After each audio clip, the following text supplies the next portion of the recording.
வந்து அருண் கார்த்திக்ன்ற தம்பி வந்து இப்போ அவருக்கு 5 வயசு, ஒன்னாம் கிளாஸ் தான் படிச்சுட்டு இருக்கிறாரு. அவர் என்னன்னா இப்போ நோபல் பிரைஸுக்காக 2 மணி நேரம் நிற்காம வந்து ஓடி அதை சாதனை பண்ணி இப்போ அச்சீவ் பண்ணி நோபல் பிரைஸில் அவார்ட்லாம் வாங்கியிருக்கிறாரு. சரியா? இப்போ அவர் என்னன்னா ஜனவரி மாதம் ஸ்டார்ட் பண்ணார் இதை. அப்போதுலேருந்து ரெகுலராகவே இந்த கிரவுண்டில் தான், நம்ம ராஜபாளையம் ராஜூஸ் காலேஜ் கிரவுண்டில் தான் ரெகுலராகவே ஒரு 5:45 5:30க்கெல்லாம் அவர் ஸ்டார்ட் பண்ணிடுவார். டெய்லி 2 மணி நேரம் 3 மணி நேரம் விடாமுயற்சியில் அவர் ஓடிட்டே இருப்பார் எப்பயுமே.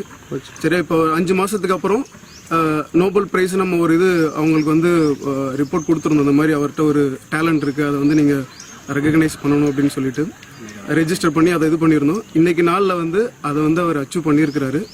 சரியா? அவர் விடாமல் வந்து 2 மணி நேரம் கண்டினியூவாக ஓடி அந்த விஷயத்தை வந்து அச்சீவ் பண்ணியிருக்கிறாரு. இதில் முக்கியமான காரணம் என்ன அப்படின்னா, இப்போ வந்து அவங்க அப்பாவால் ஓட முடியாது. சரியா? ஏன்னா அவர் வாழ்க்கையில் குடும்பத்துக்காக ஓடுறாரே தவிர அவரால் ரியாலிட்டியில் ஓட முடியாது. ஆனால் நம்ம பையனை வந்து எப்படியாவது நம்ம செய்யாததை செய்ய வைக்கணும் அப்படிங்கிறதுக்காக, அவர் நடக்க முடியாத அந்த விஷயத்த வந்து பையன் மூலியமா நிறைவேற்றணும் அப்படிங்கிறதுக்காக அவர் மூலியமா அந்த விஷயத்த கொண்டு வந்திருக்கிறாரு.